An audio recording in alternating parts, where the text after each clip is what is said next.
So wonderful to be here. It's nice and warm in here, isn't it? Very warm. I might have to take off this top layer. And it's warm in our hearts. It's very warm in our hearts because Sundance is truly an amazing festival that brings together so many different kinds of people. There's just not possible to have an uninteresting conversation as you're walking down the street or sitting on the shuttle. Everybody is just brimming with creativity. So I would like to bring 4 spectacular people up to the stage. First of all, we have the writer, director, producer of The Farewell, Lulu Wang.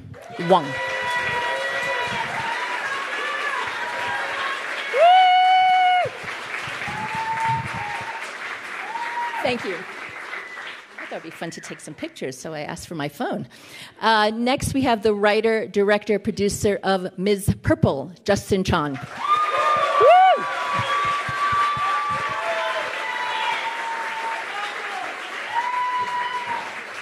I love you guys. This is such a great audience. Next, we have the writer, director, producer. I'm emphasizing producer because often people say writer, director, and we producers sometimes don't get the same love as writers and directors and actors. So, writer, director, producer, Richie Mehta of Delhi Crime Story.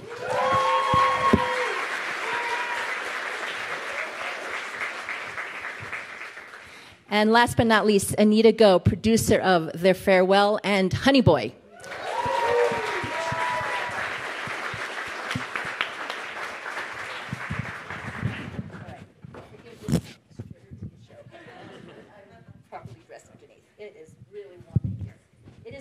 Warm, and it is also, you'll have to, I was talking to the filmmakers earlier, they've had an incredibly arduous 5 days. So this is, we're coming on the heels, you'll have, for those who've just arrived, you're much more energized, and I so appreciate their being here. Endless interviews, parties, and screenings, and Qs and As, but they're here, happy to be here. For myself, I've been coming to Sundance for almost 3 decades, I think.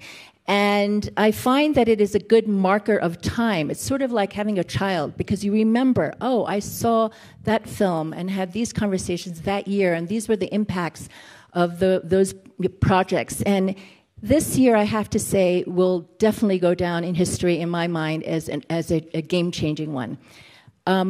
Fact. The movie Late Night, written by Mindy Kaling, directed by Nisha Ganatri, sold for $15 million.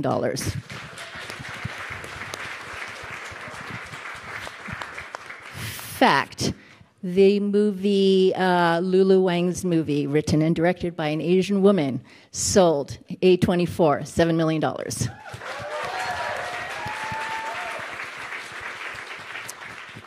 Fact, Gorinda Chadha's movie, another Asian woman, written and directed by her, Blinded by the Light, sold for $13 million. Okay.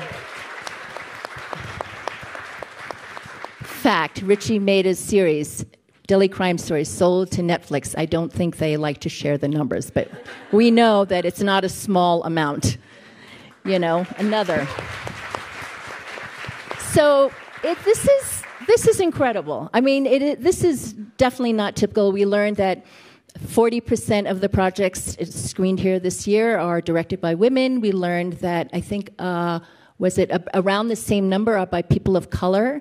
So this is no longer just this sort of sideshow, right? We are now fully, seemingly, in the mainstream. And when I reflect on all the projects here, I find that there are some things that they have in common. All of them have a lot of non-English language being used. This is what was called for by the projects. Many have to do with very, very specific family and cultural traditions. So they're all very, very uncompromising, very authentic, very original, and they are going to be streaming or in your local movie theater. That, to me, is worthy of amazing celebration. So, yes, thank you. So I'd like to just now go around and ask each of the panelists, how did this come about?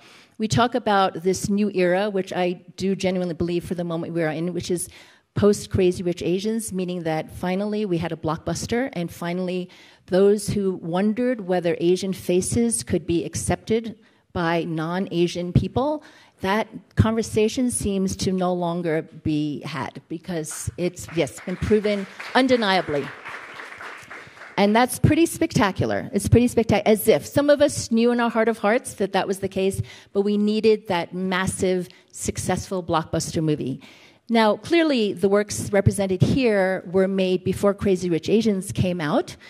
They boldly went forth regardless. Maybe it's changed the configuration for them, maybe not. Let's hear from each of the panelists the origins of the movie, the struggles you had. This is, again, you were setting it up, you were trying to get it financed prior to the Crazy Rich Asian phenomenon.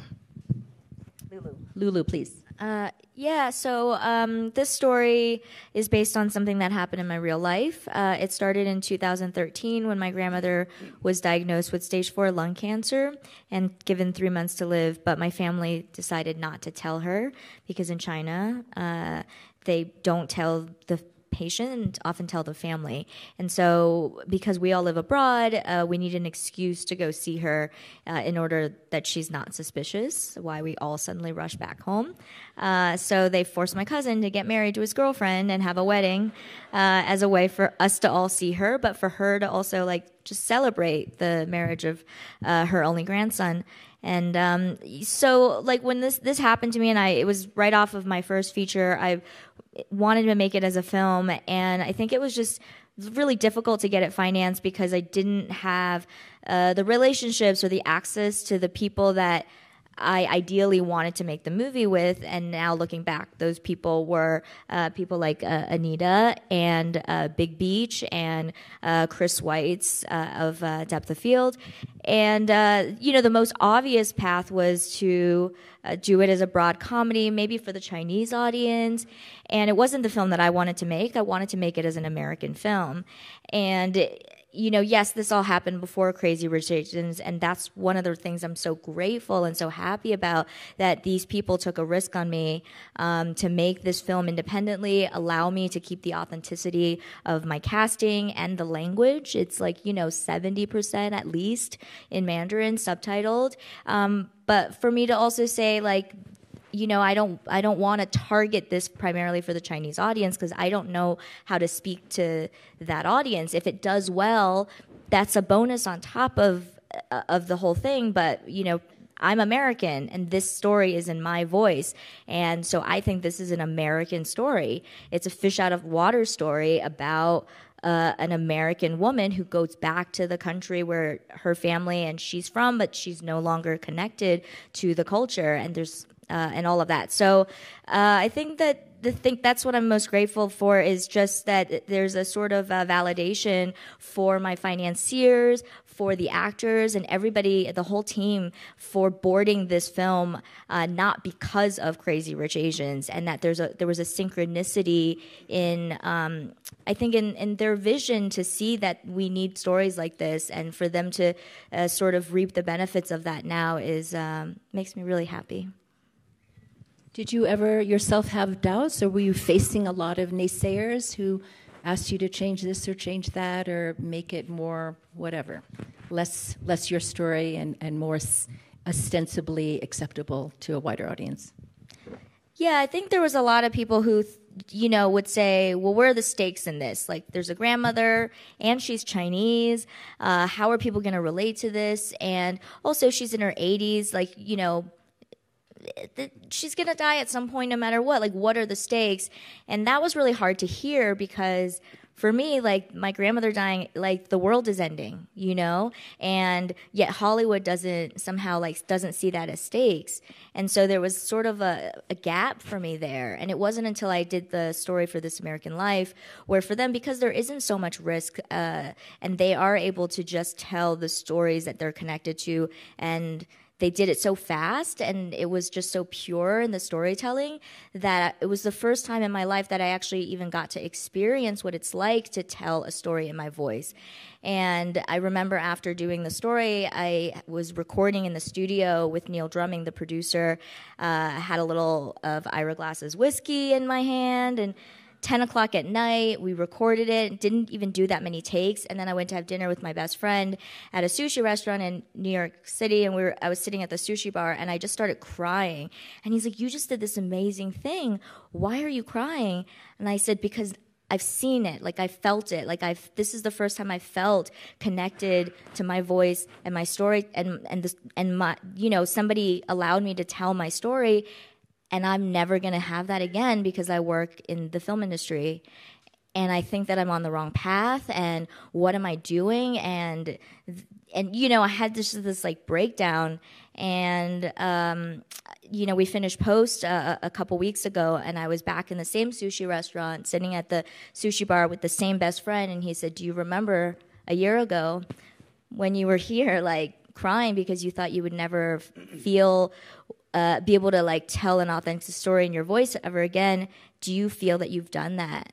And it just like made me so emotional because I thought about it, and I said, yeah, I do. And I feel like I had the same kind of support from my producers on this film as I did with This American Life, where they really, really supported and helped guide my voice. So I believe you at one time even wondered whether you're making the right career choice by staying in film because you couldn't tell your authentic story. How do you feel about it now? Do you feel the possibilities for the future now are very bright and numerous? Yeah, I do. I think, on one, there's definitely the industry side of it, where if you can validate somehow, like that your stories are worthwhile, and also by selling it, that there's like that monetary value to it. But I think what's really important for me is like, it's sort of like once you get a taste of what it's like to tell your own story, like then you never want to do anything else, and you never want to compromise. And I think before making this film, there's a lot of fear, and so you do end up making a lot of compromises because you just want to make you want to make something. And so it took a while for me to like reach that feeling, and I never thought that I would. And so I'm definitely hopeful because I hope that filmmakers who see my film, and people have come up to me after Q&As and said that it's given them the courage to find the specificity in their own voice, in their own stories, and make films about their own families, no matter how small it feels, that actually it's not small, it's universal. Beautiful. Justin was here a year ago with this amazing movie called Gook, which if you haven't seen, I highly recommend, which he not only wrote, directed, produced, but also starred in. His movie this year, Ms. Purple, does not feature him as an actor, but Justin's vision is everywhere in it. Tell us about the origins of that, please. Okay, Janet, I'll be in the next one. Jeez. Promise. I love you as an actor. I wanted to see you on screen. Oh, man. Yeah, I mean... I feel really excited because of Crazy Rich Asians. Like, very, very, very excited because, yes, we did make this film before the release of that film, and, at the time, no one knew how it was going to do. Now, being on the other side of it, it's so exciting because maybe I'll get some money for my next film. Maybe finally, like, someone will give me some money to make something. But, kind of my philosophy has always been like a very bootstrap, DIY, method of filmmaking. And it just comes out of, necessity rather than like, yeah, it's always been, as an actor, I've always felt like I'm not getting written the right roles, or, I remember specifically one time I was at on a show, and all I did was I tried to make a suggestion because they were having trouble blocking the scene, and I got yelled at really bad. They said, what is your job? And I said, I'm an actor. Exactly. So, you act, I direct. Shut up. And it was just, I was like, you know what, motherfucker? I'm going to go direct a movie, and I'm going to fucking do it better than you. But I'm excited because now maybe, filmmakers like myself, there's obviously with like Lulu and The Sale and Late Night and all these tremendous movies, maybe there's an opening for me now that I can actually, make a case that it's monetarily, makes sense. So, this particular film, the way it got made was, I have a younger sister, and I always wanted to do a film about a brother and sister. And we've always had a checkered sort of history, but I love her. And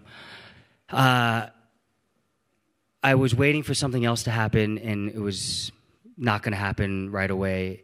And I had a window of time, and I was up for this Spirit Award, and there was a grant attached to it. And I was like, okay, I want to make something. If I get this grant, what would I do with it? So I decided, you know what, I'm going to shoot this other movie that I've been wanting to make. It's a very intimate story, and it's personal to me. And so I called up, you know, my producing partner, Alex, and I said, hey, if we get this grant, let's make this film. And then a few days before the award ceremony, I called him back. I said, hey, you know what? Let's make it no matter what. You know, like, why do we have to get? Why do we need to get permission by getting this grant? Even though that's nice, you know, and it's a nice little sign. But yeah, we decided to make it. We ended up getting the grant anyways, and then yeah, we are on the way. You know, so that's sort of like the genesis of how this film came about. So Gou was a highly, highly personal story. In case you don't know, it's a story of interaction between the Korean American and African American community during the LA riots, and was also very personal because it involved incidents that actually happened or that you were involved with in Koreatown. Was Miss Purple also very much inspired by your personal story? So, you know, when Gook was playing, you know, when it was playing theatrically, after a Q&A, these two Asian American females came up to me after the screening, and they said, you talk about representation, you talk about, you know, diversity, how come there's not a single Asian American female in your film? Oh, guilt. Yeah, and I said, no, but here's the thing is I really welcomed that. I really welcomed it because we should be accountable, you know, with our storytelling. And I told them that, you know, this particular film had a lot to do with toxic masculinity and father-son relationships, but I'll get to it. Just give me a second, you know, like not every film can be for everyone, you know. And so when I sat down to write this, the obvious choice would be right from the brother's perspective. That's the easy choice. So I thought, you know what, this is a good opportunity to finally write it from an Asian American female's perspective, and it was goddamn hard. You know, I totally thought, like, you know, I'm an empathetic person. I'm you know, I'm an actor. I have a mother, a sister. No, it doesn't matter, man. Like, until you walk in someone else's shoes, you don't really understand what they're going through. And this was no different. It was a huge learning process for me. But in terms of how much of my own life is in there, it's mostly just the relationship, the brother-sister relationship, and how familiar that feels. And then, you know, you know, I know Lulu's film also has the filial piety aspect of it, where you feel indebted to your family or obligated to do certain things, you know. And you know, me and my sister have had some difficult times with our parents, and you know, whenever those times happen, we come together like super glue. So I wanted to explore that, but. You know, I also, you know, Koreatown, Los Angeles is now getting very, very gentrified. But growing up, I knew a lot of kids that grew up there. And I've never seen an authentic story about them. And they're not rich. There's nothing, like, tremendous about them. They're not going to space or anything. But, like, to me, they were people that I loved and grew up with. And I felt like in this time of you know, bringing empathy to our community, I thought it was worth telling. So, but, you know, like, I love my sister and hate her, so that's a big part of it, I guess. I have to say you did what I think is a tremendous job putting yourself in a woman's pair of shoes, so to speak.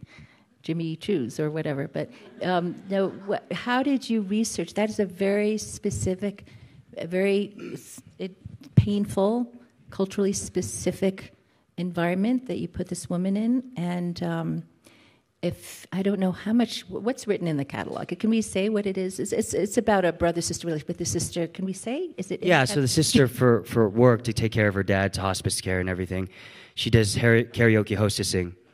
In Asia, that's very prominent. But you know, one of the things I symbolize is, you know, the dress that she wears. When women wear dresses, it's for a certain occasion, and they're very restricting. And the question I'm posing is that. What are the things what's valuable to bring with us from the old country, and what is okay to leave behind? So yeah, I mean, it was extremely difficult. I was, I think, too naive about it in the beginning. And what I was doing in the first draft, I try to make everything fair. If something bad happens to her, something good happens to her. If somebody does something to her, she has to be able to do it back. The reality of the situation is that that is not the truth. That is not, and I realize the woman's burden is the burden of being a woman and having to deal with all this stuff. But it took me a long time to get that, because I was like, why isn't this shit working? You know, like I was like, why is it so flat? Why am I not empathizing for?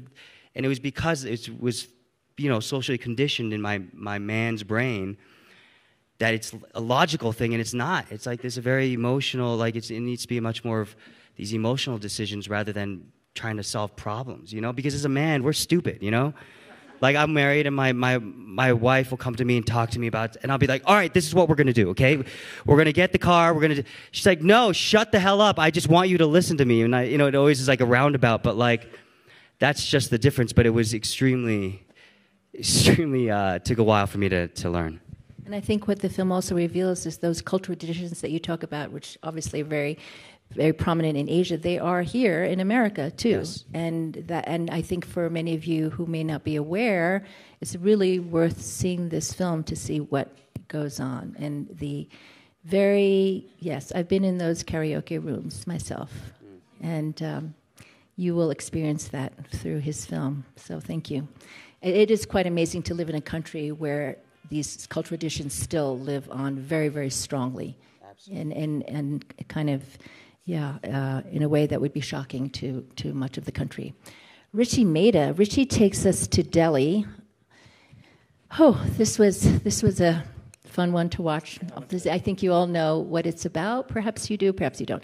It is based on the true story of a girl who was gang raped and more in Delhi. And Richie managed to go through thousands of files, talk to hundreds of people, and recreate this incredible matrix of characters who come together around this incident. And it did create, if you may or may not remember, quite a media sensation, not just in India, but all over the world. Tell us what inspired you to take this subject on. So I'm originally born in Toronto, and I'd done 3 feature films prior to this in India.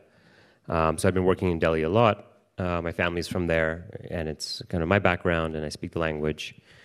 And I had gone to Delhi to work on another project, and met with a family friend of mine who was the former commissioner of the Delhi police, retired, to ask him some advice on police procedure, because I'm a normal person and I don't know how to write cop dramas and police shows and car chase things. And I wasn't doing that, but I had a little police element I needed to know in a script.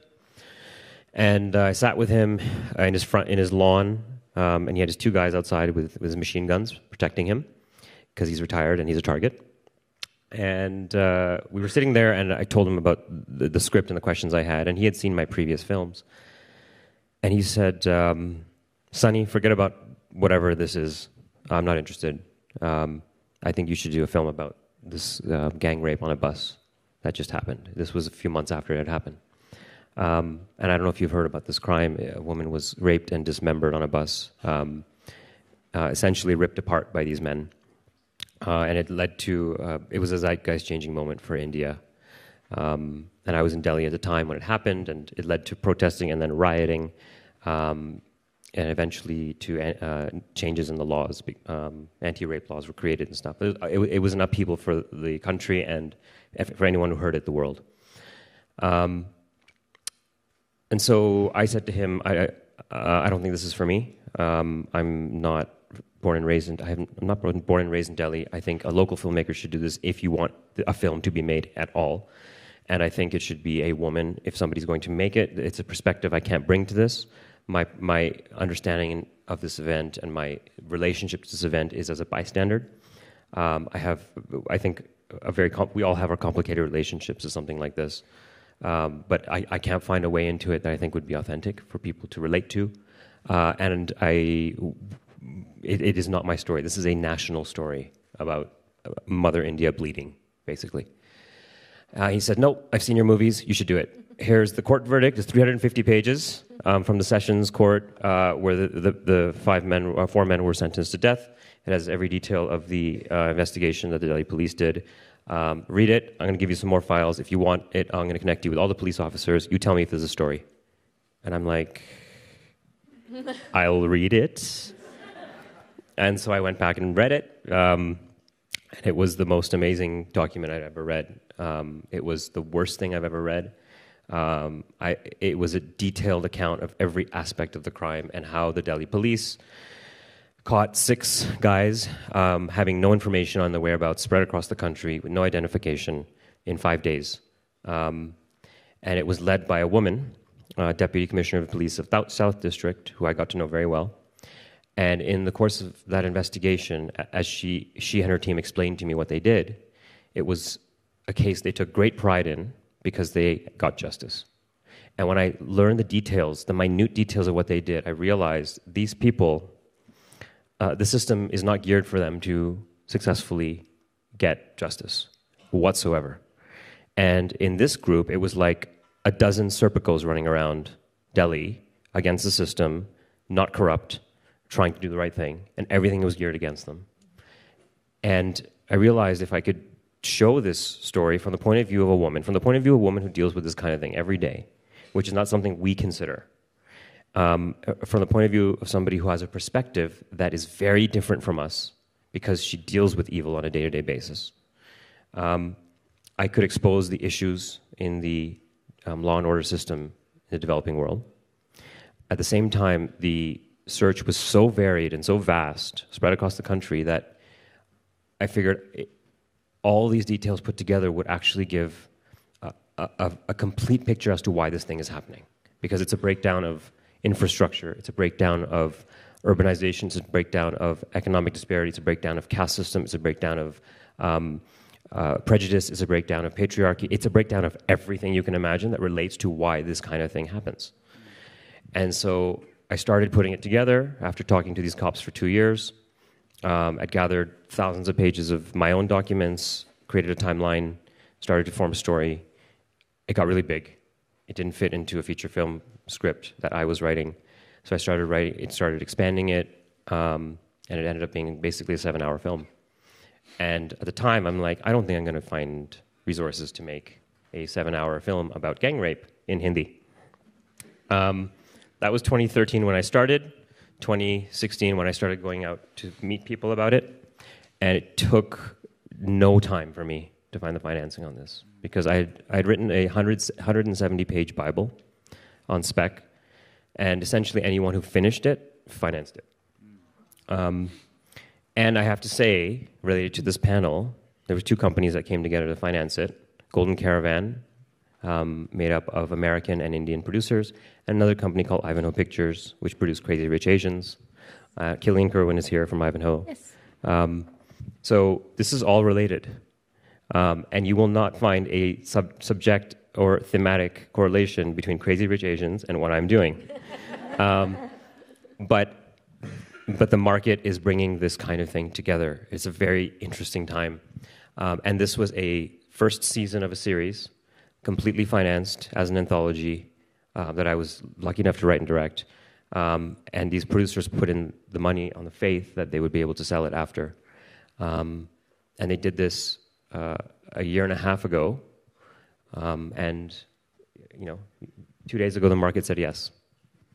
Here you are. It is beautiful. Congratulations.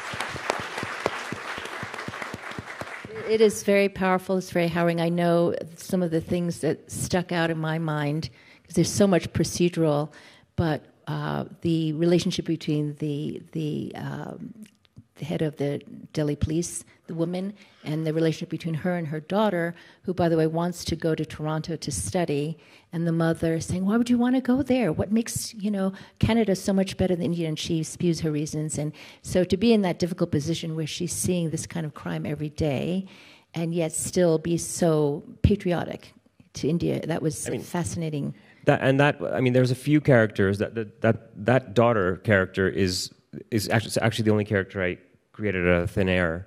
All the other characters are either completely real or amalgamations of maybe 2 cops. So Varthika, who was the deputy commissioner, this woman, she became an amalgamation because of this daughter, because it was another female officer I met. And I would ask them questions about their lives because it was just such a different point of relation. I would meet this woman, and she's a juvenile welfare officer, deals with minors, and she deals with gang rape. She's a sub-inspector. And in India, if a gang rape comes to the police, it has to be investigated by a woman, no matter what. So the official investigating officer has to be a woman. So this is one of the women who, in this area in Delhi, who deals with this. And she would tell me, like, yeah, yesterday I found a 2-year-old in a dumpster, raped and murdered. And this was her life. And then I asked her, so what happens when you go home? And she's like, I cook dinner for my husband and my daughter. I'm like, what? And she would tell me that, and this is totally normal. I mean, there are more people who do this than are in this room in a neighborhood in Delhi. Police officers, women. And then she started saying, by the way, I have a question for you. You're from the West, and my daughter wants to go to the West. She wants to study. And we started talking, and she said, what do you think would happen if she goes? I said, what do you mean? And she goes, like, what would happen to her there? What if she meets a guy? I'm like, if she meets a guy and she falls in love, then... And then she said, would she come back? I said, I don't know. She's like, that's my fear. I don't want her to go. And that hurts me more than anything. The dumpster I can deal with. It's the worst thing you've heard. But she's like, you put that facade up. I couldn't handle it if she left and didn't come back. And I said, oh my God, I'm going to make this thing. And I promise I will do the best I can with it. It's extremely poignant. I think the other thing that jumped out at me too, having spent a lot of time in China over the decades, is the police regularly lose electricity. They can't do their jobs, and just sometimes struggling. China's at a place now where that's not happening as much, but I lived in China decades ago when that was the case. It was more of a privilege to have a phone or to have electricity than a given. And, to be able to have to be effective under those circumstances where traffic prevents you from even getting from point A to point B. And so the infrastructure is not developed to the point where they can be as effective and efficient as they'd like to be, So dealing with that on top of everything else, it must have been a really interesting insight. I'll tell you, every story someone told me, my jaw would drop. And it was the first film I'd made which was completely different from any personal experience I'd ever had. It wasn't a family story. It wasn't something that I had personally experienced. There were aspects of things I would observe which entered into this, but it ended up being the relationship I formed with these cops, with these police officers as people that permeates this. That's what this is actually about, my observations and perceptions of them as people. And the thing that pushed it over the edge for me when I said, okay, I'm going to do this for sure, was when I was talking to one officer, and he was telling me, I asked him a question about something, and he says, let me give you an example. Last week we found a prostitute face down in the ditch, naked and murdered in Nehru Place. And I'm like, I live in Nehru Place. What are you talking about? She's like, yeah. Tuesday night we found this woman dead. And I said, how did that happen? He goes, I'll tell you that, but that's not the point of the story. It was a side point for the point he was trying to make to me. And I said, that is Jack the Ripper, where I come from, and that would be headlines every day for 6 months. And he said, that's a Tuesday night for me. And I said, this is what you deal with all the time. He's like, yeah. I said, do you still believe in people? Do you still believe at all in goodness of people? And he said, oh yeah, no question about that, for sure. I said, how can you come to that conclusion? He says, Delhi has 17 million people. This is 2012. It has 22 million now. Delhi has 17 million people. We have 80,000 police officers. 45% of the force is used for VIP protection and traffic duty, which means for 55% of 80,000 cops are keeping the peace 24 hours a day, 7 days a week. We cannot do what you call preventive policing. We cannot stop a crime from being committed statistically. If it's going to be committed, we can detect and apprehend if the circumstance is right. So, the only thing keeping the peace in this city are the people. 24 hours a day, the people are keeping the peace. You're not seeing heads roll. We find 1,000-2,000 of the worst people running around, which is nothing in a city of 17 million people. People are good. They want to be civil. They are doing it themselves. And I'm like, holy fuck. Now, if I can get from the worst incident you can possibly imagine a human being doing to another, to that, in this 7 hours, then this is worth doing. And that's when I said, I got to do this. I'll have to watch the next 5 episodes and feel uplifted. Yeah, that's has anybody in India actually seen this, and are there plans to distribute it there? Well, I mean, Netflix is going to go global. Right. The So people who have Netflix has seen the it are world, the Netflix right. team, yeah. So Cool. they're going to launch it March 22nd. Very exciting. If you want to have a fun night. Yes. It's a good date movie. No, I'm joking. Very binge-worthy show.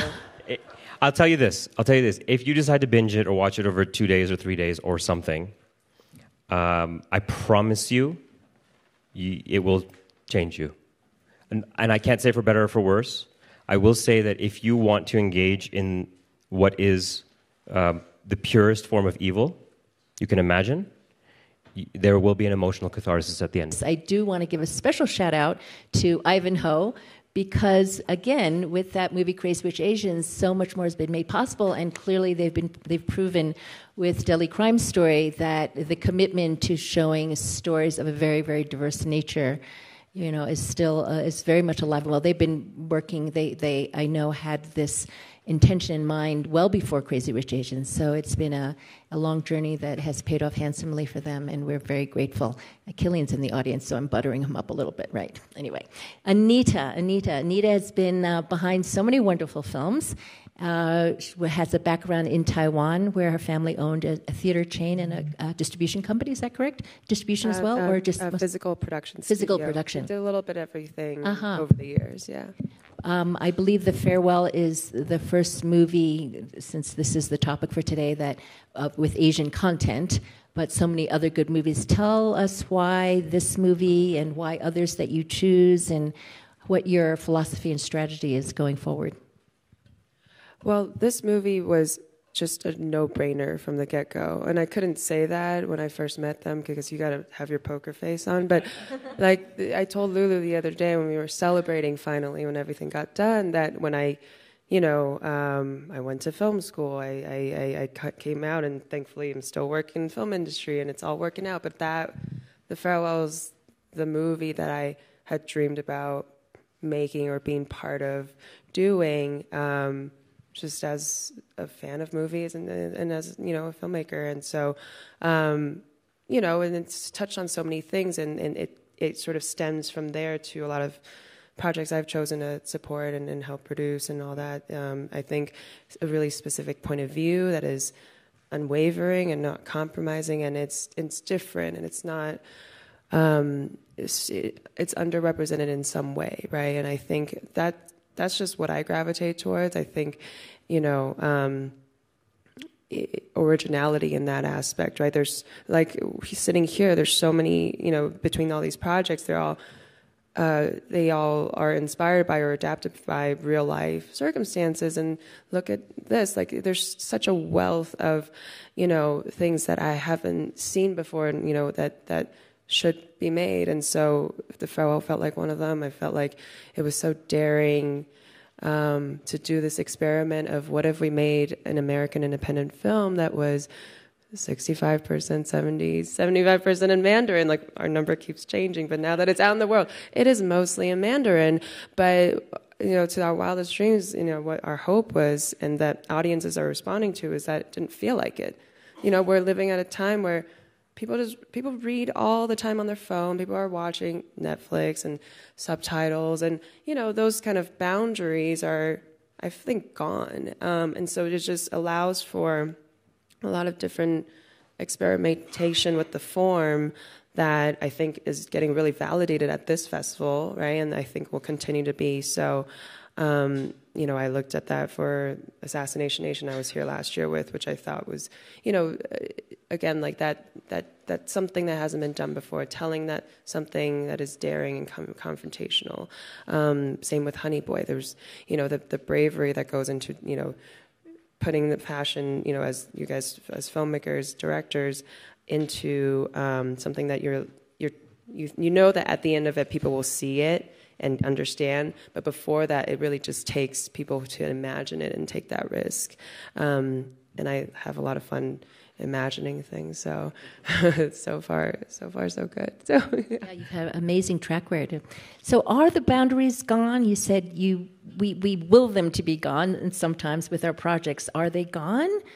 Are we in an era now where those boundaries are gone, where people can truly accept non-English language movies and television shows, and there is no longer that barrier? I know I'm asking a sort of leading question, but what is your feeling about this? How much has changed for you? Do you think you've landed at Sundance at this exact moment that is a kind of a fleeting moment, because for now Asian faces can sell? I mean, or is this something that's going to last? If I just a small thing, I remember the when I was in Toronto for TIFF 2000 and what was it? I'm old now. Anyways, it was one of the premiere screenings of Slumdog Millionaire. Excuse me, was one of the premiere screenings of Slumdog Millionaire.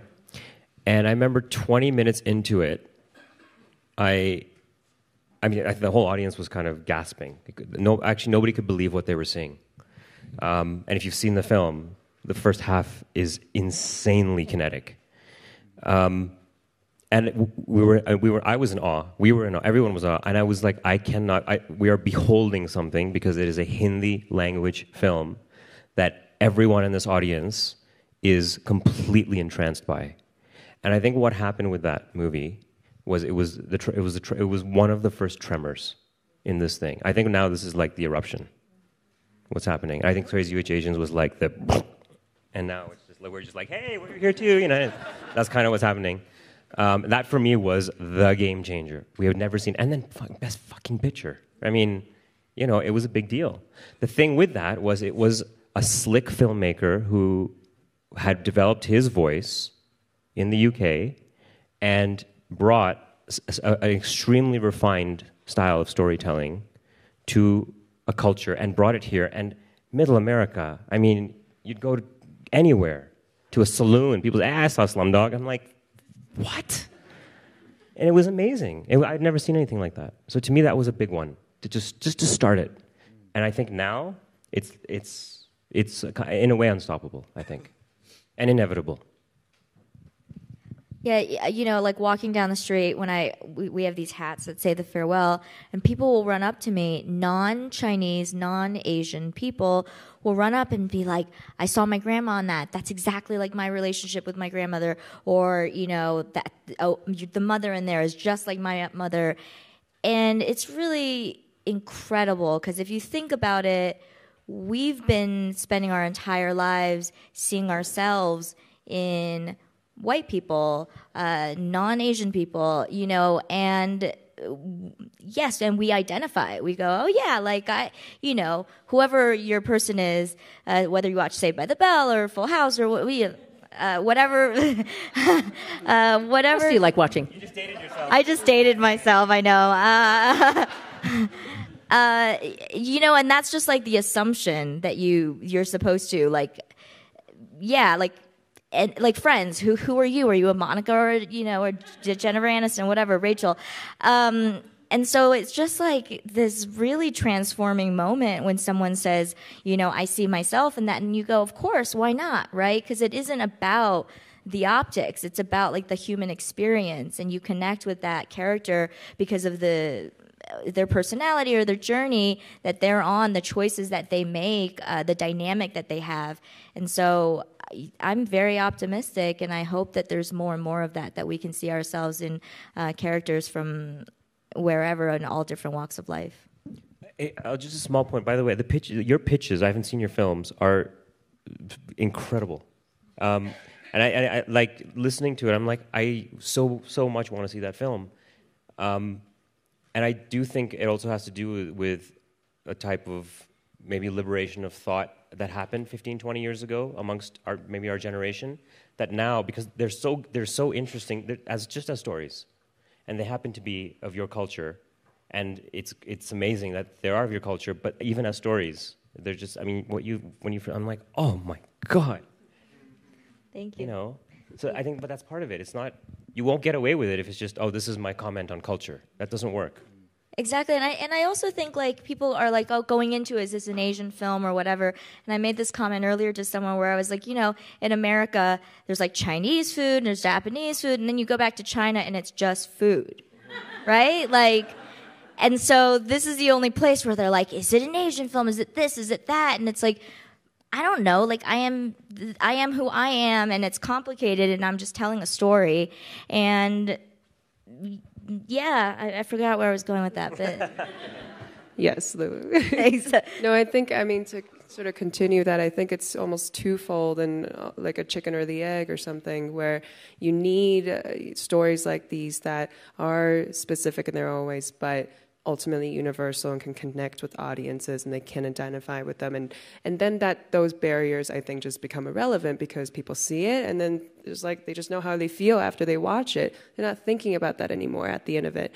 And then the other side of it is that I think over the years, no matter what allegiance you're at, I think the streaming services, this globalized distribution has really helped change this game too, because the decision makers who are assessing risk and whatever, they're more able now to, I think, there's more creative ways of distribution that might not just be limited to domestic. Like Netflix is, you get on there and immediately you're in India, you're in Southeast Asia, you're in US, so there's more room for stories like that. And like The Farewell, when we were making it, the goal was absolutely to make it a globally distributed film and have China too, so I think, and that's more possible now because of the different formats. And I always think about my cousins, before I even graduated school, they produced Better Luck Tomorrow, Justin Lin's first film, which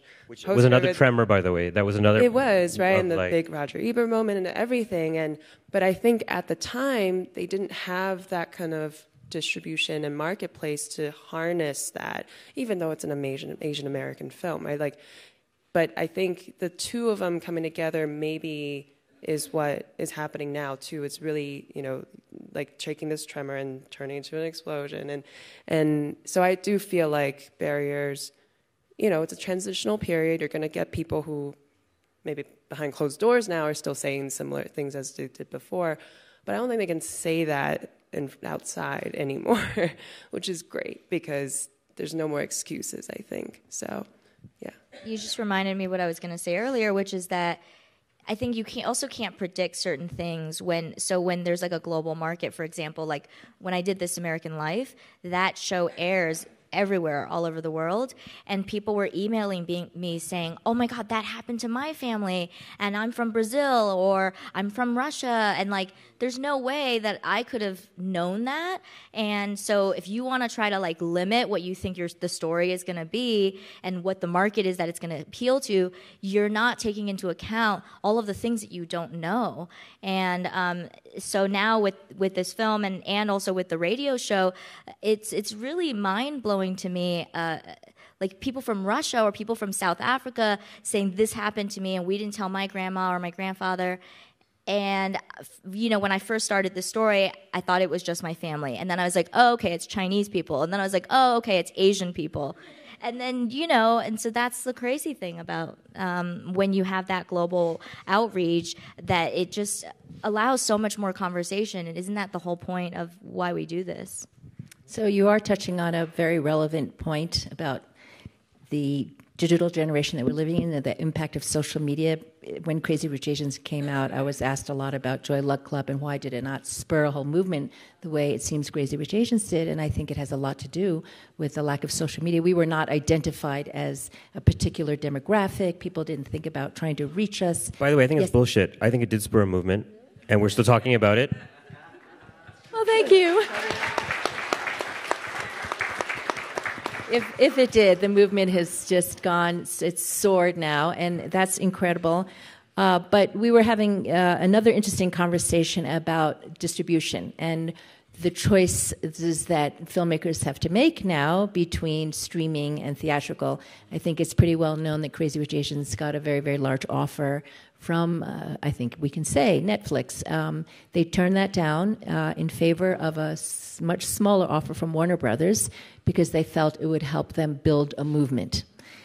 I thought that was a very heartening and brave choice. As much as we all love many things on Netflix, Lulu faced a similar situation. She's not going to name names, right? But do tell us about that, because this is something that may happen to you as well. Well, so, yeah, there were a lot of offers. There were a lot of numbers. And I called my mother because when I was a kid, she used to say, David so-and-so promised his mother when he grows up, he's going to buy her a house. Are you going to promise me that? And I was like, I'm not going to make a promise I can't keep, But it was kind of a joke, but I always felt guilty about it. So when we were fielding these offers, I called my mother, and it was very emotional because I sort of was like, my lawyer's like sending these numbers, and like, this is what it means. Like, I can buy you a house. I could buy you many houses. And it's significant, like for me to be able to take care of them, to prove that like choosing art and choosing to do what I love doesn't mean that they have to suffer, and that maybe that gives hope to other kids of immigrants whose parents are so like afraid for them. And I've just, to calm my own sense of guilt and like all of these things, right? And she said, like, you have an abundance of opportunity ahead of you. You will make money. You are fine. And also, we have a house. It's fine. We're not like... Not homeless. And she said, but, this film is your baby. And it's like your child, and you have to give it a home that's going to give it the most love and joy. And whatever that means, right? So where's the place? Who are the parents that will raise this child and give it the most amount of love and joy? And that's how I made my decision. And it was just like I was really surprised. I mean, I wasn't surprised, but I also, to hear her say that was very emotional. So what were the pros and cons for you? Clearly one big pro of going with a streaming service was the money, but what about the pros of going with A24? And it's not even about theatrical or streaming or all of that. It was just more like, I connected with the people, and I felt like they really got the film at A24. They have a very grassroots approach, and I feel like I made this film in a very grassroots way, where and when I did This American Life as well, it was literally like me in a small room and a glass of whiskey into a microphone, and then people are like hearing it on their in their ear. It's so intimate, and it's like that purity of storytelling, and it's so direct. And I wanted to have the opportunity to really travel with the film and to connect with audiences and to be in theaters and to do Q&As and to talk to people and be like, hey, I'm a real person. I'm here, like, and you can do this too. And so I don't know. There's something about sort of that like grassroots process, as opposed to feeling a certain distance from it, if that makes sense. And actually, you just touched on a point. I think this is, I never even thought of it this way, but I think for, again, this generation of filmmakers now coming, if we're talking to young Asian filmmakers as well, to kind of find their voice, it is a commonality between Asian cultures to take care of your parents and to have that connection to them, and to, in a way, be obliged. And I'm not saying it in a negative way, but it's a thing. And I don't actually know of and I don't know if this panel is an exception to it, I don't know of a filmmaker from an Asian background who has reached a certain degree of success without complete support from their parents.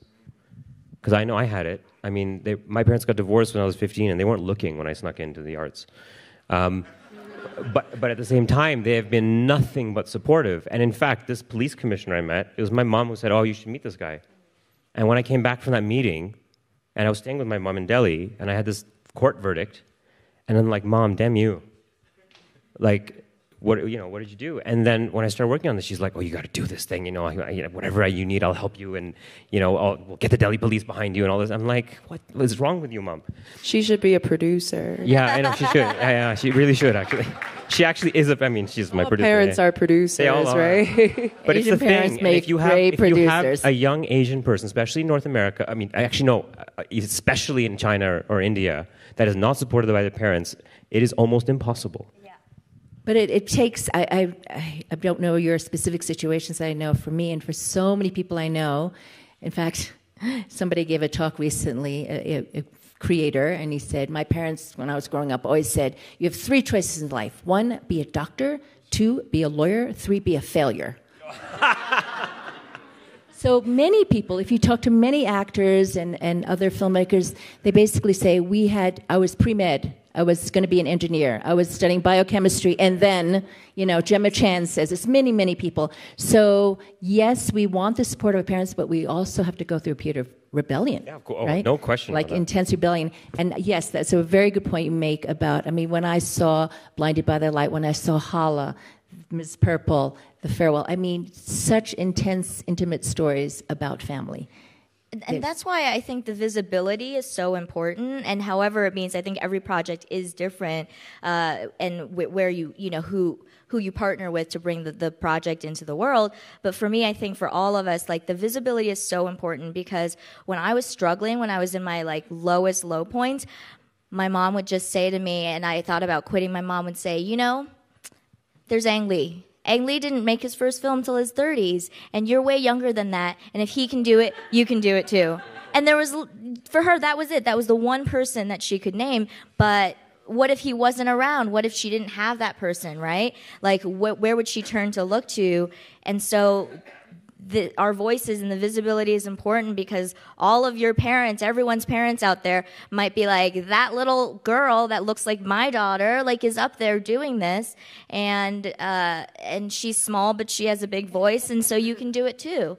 That's why we all are all role models. I think we have to encourage and really present ourselves to Asian parents all over to say it is possible, right? It is possible, but it's difficult. If you don't come from an Asian household, sometimes it's almost difficult to describe. The Big Sick did a very good, job of explaining those pressures, and they're bringing old world values into the new world, and how to reconcile these two can be very, very difficult. It's the source of much of our probably pain and joy. So, anything else you want to add to that, Justin? We haven't heard from you in a while. I can't predict the future, but like I said, I'm really, really hopeful. Can you tell us about your next picture? Yeah, I think that I have to lead by action, and I think these stories, as personal as they are, I hope that they're universal because of the specificity of them. But, I also hope to tell stories for voices that don't have voices. So my next film, I came across this article about a Korean-American adoptee that got deported. And, he came here when he was 3, and, his adopted parents didn't want him, so he went through foster care systems, and he got physically abused and sexually, assaulted and stuff. And, and he finally gets his act together, and then, goes to get a passport or whatever, and finds out he's not a citizen. Now, this article is in the New York Times, and then I went to go see if the rights were available, and they were available. Then I found another article that was 4 years prior, and that was available. I started crying because I was like, nobody thought that this person's life story was worth talking about. So I was like, I'm gonna make this film. So I've been working on the script for 2 years. It's with Macro, which I think is an incredible company, and they just been so supportive, and I am obligated tell these type of stories. So yeah, that's my next thing. And I hope to shoot it this year. And you know, I think when I'm in servitude to others, it's an admirable endeavor. And as I get old, because I have a daughter now, that's why I get so emotional now. Like before, I don't think I would get this emotional, but like I have a 13-month-old, and now when I look at her, I realize that it's not about me.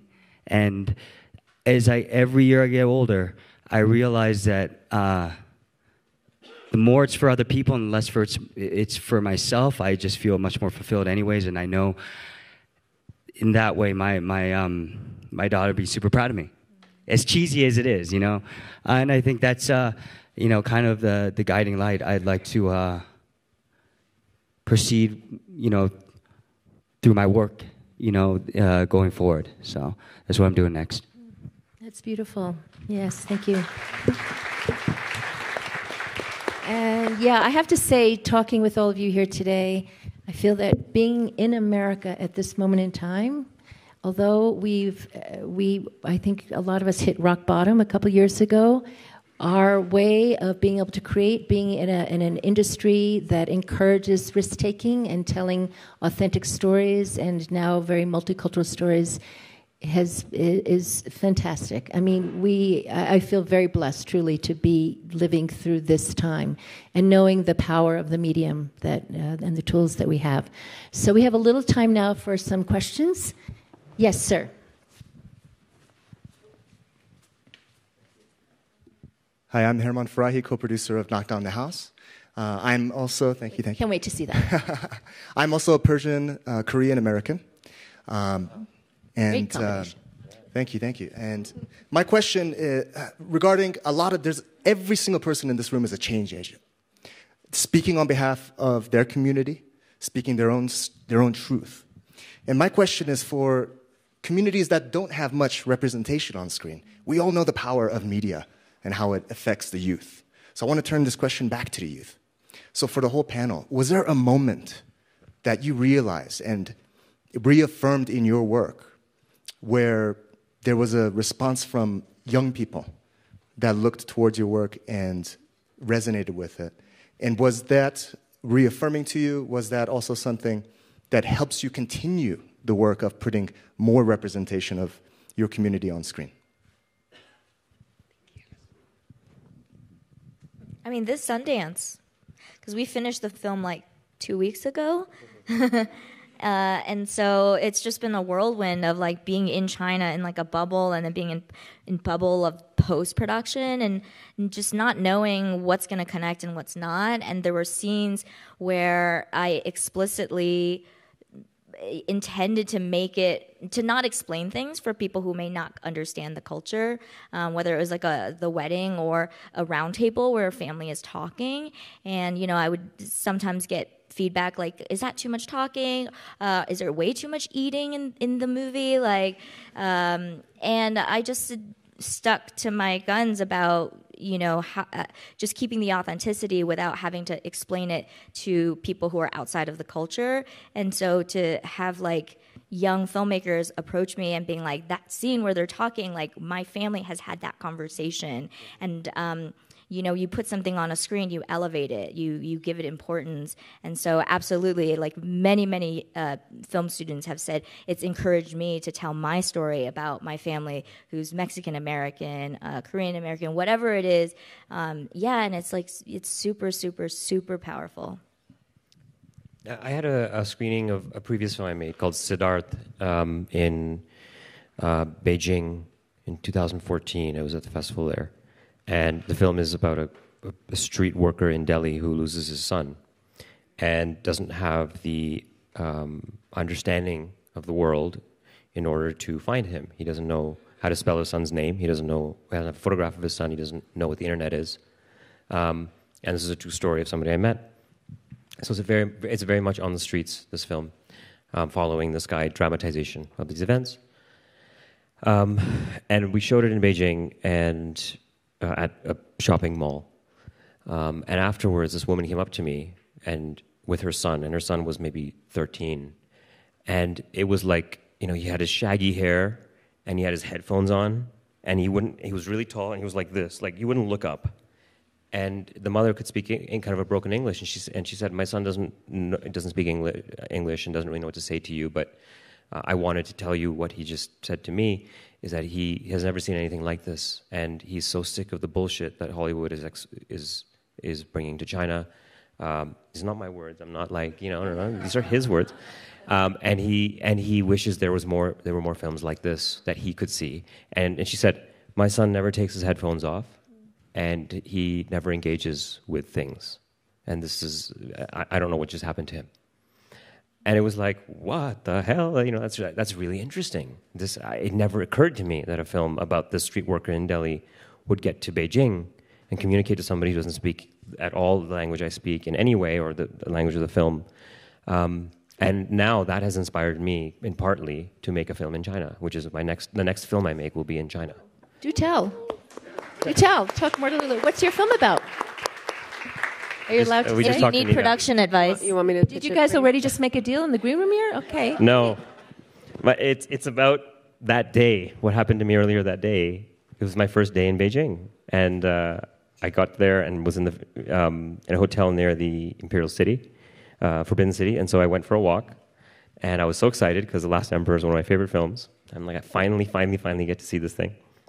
And I came out of the city and I met this woman. I was just walking alongside one of the walls towards Tiananmen Square, and this Chinese woman was walking alongside me, young woman, probably very similar, the same age to me. And she said, hey, where are you from? I said, oh, I'm from Toronto, and blah, blah, blah. We start talking.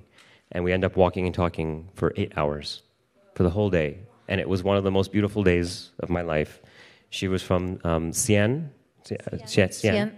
and was visiting Beijing. She had a day off from a friend's wedding, and so she was sightseeing, and her English was really strong. She studied to be a translator. She wanted to work abroad, but she never had a chance, and now she has a family, and she's just kind of in her world.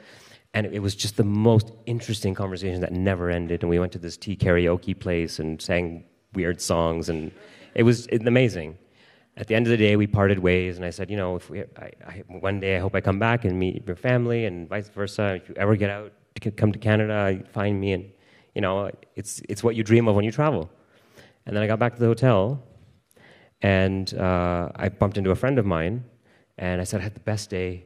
And I met this woman, and we just walked and talked. It was amazing, blah, blah, blah. She's like, oh my God, it's a scam. And I'm like, it's not a scam. We just walked and talked. She's like, did you have tea with her? I said, yeah, we had tea at one point, but she's like, who paid for the tea? I said, well, we split the bill. She put her credit card down, I put my credit card down, and we split it. And she's like, did you look at the bill? I said, I just kind of glanced at it. She's like, call Visa. $375 US for the tea. And I looked it up, and it was the Chinese tea scam. And it was 6.5 hours of walking and talking before an hour and a half of sitting. And the entire day was a scam, and I was targeted. And it was just thing of how do you get into this person's circle? How do you build the trust? It was the most fucked up thing. And my first thought was, if this was India, they would have hit me over the head and taken my kidneys in 10 minutes. So this is different. This is amazing. But it was amazing. I replayed it. I wrote the whole conversation down. I was so messed up. And I'm like, we talked about the nature of friendship and trust for an hour. It was amazing. And I realized 99% of this thing was truthful. It had to be. It was not talking about frivolous things. It was who she was. And that little part at the end has everything to do with economics. It has everything to do with all kinds of issues, which I was not paying attention to, but were presented right in front of me.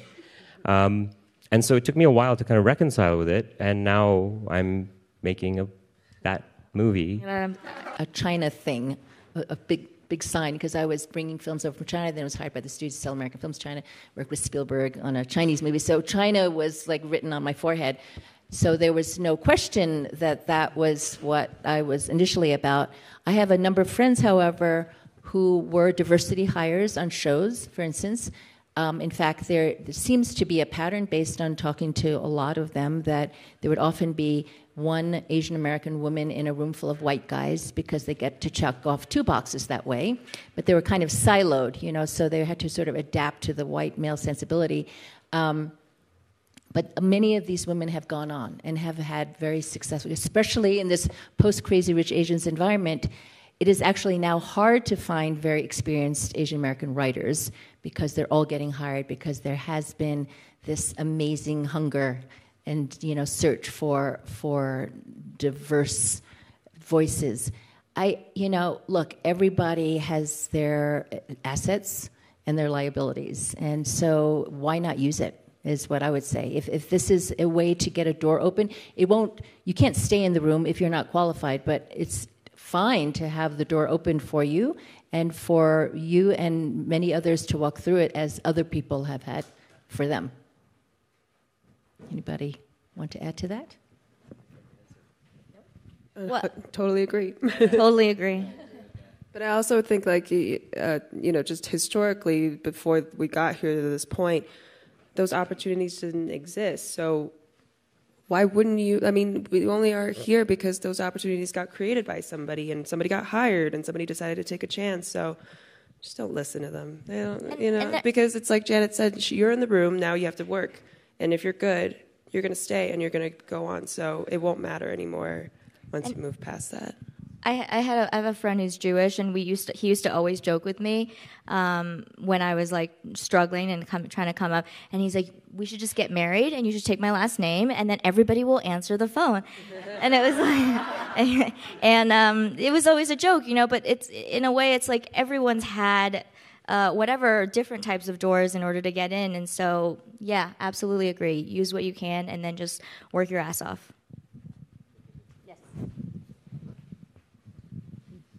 Thank you. Hello. First of all, congratulations to your big successes. So very proud of you. Thank you. I'm Wilma Ellis. I'm German and working since 10 years in Turkey. And I've discovered at the beginning this ways of storytelling, the architecture, the food, the clothes. It was much more different than it is now. We became the world, actually. And I think that, are we really that diverse anymore? I think it's great to see that we are coming more and more one. And I think the next step, because I remember of some Asian festival 10 or 15 years ago, the Asian movies were so different. They were so different, completely. You couldn't even, the colors, the clothing, the architecture, everything was so different. I think now we are the world already. And I think, are those producers really that risk-taking? Producer? Sorry, the question is, because I think now we became more similar to each other, so it's easier for the audience to understand. Because when they see, for example, China, they see the same architecture, like glass buildings, they can see also New York, and the clothing and everything becomes more and more similar. So are they really that risk-taking? Let's imagine somebody have never seen a movie, give him a camera, what is he imagining what a movie is like? I think, yeah. Yeah, I mean, I think, globalization obviously has happened and is happening and affected so many different sectors. But I think it's what Lulu's point earlier. It's, there's something incomparable about representation on screen, where movie watching, content consuming is such a global thing, right? And it unites everybody where you can have, this American life from this corner of the world to the next. But then I think the details of what stories are in there, what people are in there, still matters, and it's still there's still a lot more room to grow because it just I don't think this has been happening for that long yet, right? And even if we're sort of being more connected globally now, and I think it's because of the product of being more connected globally that this sort of idea that you can't have cross-cultural stories or diverse stories, that's going away. So I think there's more risks being taken for sure, and there's more and more of that progress that's going to keep happening. I mean, I'll tell you from an acting standpoint, I think we're still really far away. You know, it's the reason I've stepped behind the camera, is that as an actor, I still get it, man. It's the reason I constantly turn things down, is I'm so sick of The gangster. Yeah, the Chinatown gangster, or like the IT, and it's happened to me even after I got hired, right? So like, you know, I was on the show, second episode, you know, I was a series regular. I had auditioned for a character that I thought was the character. I showed up the second episode. They handed me an iPad. And I said, "What's this?" And they said, "The producers want you to have it." And I said, "Okay, but there's no iPad in this scene." They said, "Yeah, but they want you to have it. I don't know. Just go talk to them." Sure enough, and I knew exactly what was happening. But like, right after that, I became the IT guy, right? But that's not what I signed up for. You know what I'm saying? So like, it's still, you know, it's, yes. And you're talking about a more producing standpoint. There's still a lot of work to be done to make things less stereotypical and categorized. So I think that I agree with you in the sense that there is globalization and that the world is getting smaller. But if we don't do what we're doing here, it's not going to continue to globalize. Yeah. Yeah, and I think Hollywood's about track record. Like, there's this word track record, right? And so, you know, if like someone who looks like me, if my film doesn't do well, then it becomes a representation of like, oh, every Asian film, see, that didn't work, this isn't going to work either. And that's the case for female directors as well. And so, like, how do we get to a point where the one doesn't represent all, and that, you know, we can have more abundance? And the way I interpreted your question, I mean, yes, there are glass buildings when you shoot in Beijing today, because that's how Beijing looks. The films that Zhang Yimou was making, for instance, beautiful films from the 90s like Red Sorghum or Raise the Red Lantern, perhaps referring to those, he was making films that were set hundreds of years ago. And a lot of people, as beautiful as the films were, objected to that being the representation of China because it gives people a very false image of what China is like today. For my own taste, I'm really glad to see contemporary stories. And just because there are glass buildings in Beijing doesn't mean that there isn't a lot of other very differentiating cultural aspects to the life there. So it's not just the superficial look of the buildings, in my opinion. But just a small, one other point. I think... No, it's not antagonizing. No. But, of course... That's life. That's where we are today. But also, we're looking for authentic stories. From a risk state, you're asking also, are producers actually taking risks? I don't think we can discount what the market is saying. And again, I've brought it up a couple of times. I'm not a capitalist. I don't think in this way. But the fact is, it's happening. And the biggest spending power on earth is right now China and India. And one market is semi-closed or difficult to penetrate for the West, and another is not. And so those types of, like you talked about, what are the smaller communities right now? We are lucky to be accessing China and India. I hate to say it. There is a time right now that everyone is trying to get it. So if a producer from here says, "Oh, these are the markets we're going after," there's a financial reason for that, which then fosters all kinds of growth. I'm just observing this. If you're from Bhutan, if you're from Bangladesh, if you're just peripheral from that, you're not getting that type of representation exported, right? If you're from Zimbabwe, you're not even getting a passport because they don't have paper to print it on, and there's no market for that. So those types of things are happening in specific zones, and China and India, the spending power is dictating right now an explosion in the sophistication of storytelling. That is a real advantage, I think, that we as Asian Americans or Canadians or whatever have, because there really is a bridge, there really is an understanding of that culture that other people have a harder time reaching. So, yes. Yes, sir. Janet, Jack Wadsworth, Asia Society. I think the conversation has been mainly about the impact of the film on Asian talent in America. And I'd be curious to hear you talk a little bit about Asian talent in Asia. Is this relevant for that, or just talent in general in Asia? I think Richie touched on that. I've had many decades working in and around China as well. A movie like The Farewell, in my opinion, should, I think, inspire some real interest in China, because it is very, very authentic. Unlike Crazy Rich Asians, which was not about Chinese in China, it was about Singaporean Chinese and maybe less relatable. So perhaps that movie would not perform very well in China. But I think there's a lot of curiosity in China. I think the Indian market should like Delhi Crime Story very much because they are seeing themselves on screen. So interestingly enough, I feel like there is this kind of this loop. So we, for many years, many of us were looking to see what talent could be drawn out of the Asian countries. But now a lot of the talent is here in the diaspora that could get fed back into Asia. And I find that particularly fascinating, that I think that the global filmmaking or content-making talent, much of it is here. I would like to see more talent coming out of China, India, and many other countries. But this, for the time being, still is the heart of entertainment content, right here. Not in Park City per se, except for this time of year, but in this country. And I think it's a great advantage that we have because we're working with the best.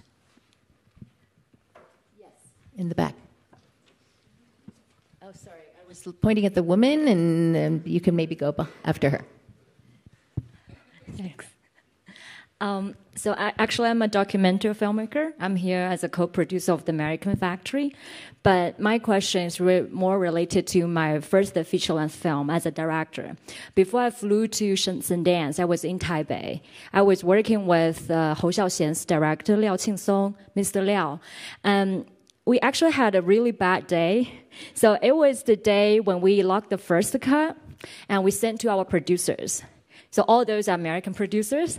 And they send us back the notes and the suggestions. So there's two things. One, they said the background, the information is not clear. And second, they said, the character's motivation still felt like so hard to relate it to. And that was the day Mr. Liao got really upset. He said, I really hate American way of storytelling. I mean, as a young filmmaker, I really respectful to him. And actually, I was just so confused on that day. I feel like he said, like, American always trying to tell things so clearly and always try to present the information, facts before you really get into the characters. But you has such amazing characters, and you should feel them, and you really have to build up the atmosphere. I know you guys here don't really know like what is the film I'm making, so I was just wondering, because Lulu already touched a little bit, like when you was making the Weird film, you also was thinking like how much information, like background information you should introduce.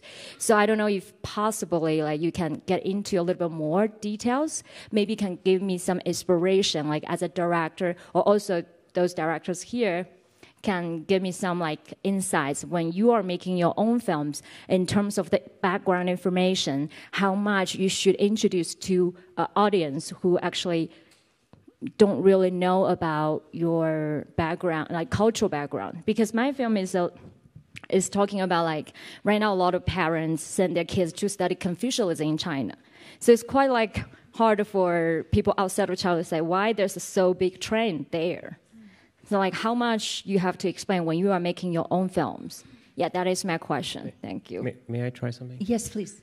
From what you said, it feels to me you're not talking about the difference between Taiwanese and American. You're talking about the difference between art house and mainstream storytelling.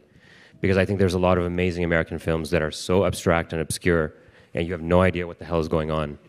And it's really quite interesting. But you feel a lot. You feel a lot, yeah. No, you are. I think you're talking about a style of storytelling rather than necessarily a cultural base. And sometimes, as a Canadian living in London, working in India, you have relationships with the United States from the outside of observation. But I think sometimes the U.S. gets a really bad rap of like, oh, that's Hollywood. You know, I mean, a movie like No Country for Old Men, I don't even know if I can tell you what it's about yet. You know, so I've seen it like 5 times. I don't know. But very simple. If you're doing your first feature film as a director, I will tell you this: having done 4 now, actually 7. I'm counting Delhi Crime Story as 3 films. Then I would say that the one takeaway going out of your first film is you must not have any regrets. You do not exist right now in the fiction feature film realm. So you have as much time as you want to make it, and you'll always be a first-time filmmaker. And you must not compromise on your vision on day one, on the first film. That may happen later on for whatever reasons, but you have to follow your instinct. And if your instinct says, I'm not quite sure if I should, you just follow your instinct. And if it turns out to not be so good, it doesn't matter. Because you have no regrets on your first film. If you do, you will regret it for the rest of your life, and you will never get the purest version of your voice out if you compromise on your first. I promise you. And I want to say one last thing. When you're making the film, think about the one person that you're making the film for. Don't think about the rest of the world and the whole audience and what market. Who are you most proud to show the film to? Imagine that person sitting in the front row of your audience and just make that person proud. And if they don't need an explanation for certain things, then don't explain it. That sounds like really best. Wonderful. Thank you. I think our time is up, sadly, but I am so grateful to have Anita Gou, Richie Mehta, Justin Chon, Lulu Wang all in one room together with all of you. Thank you for joining today. Thank you.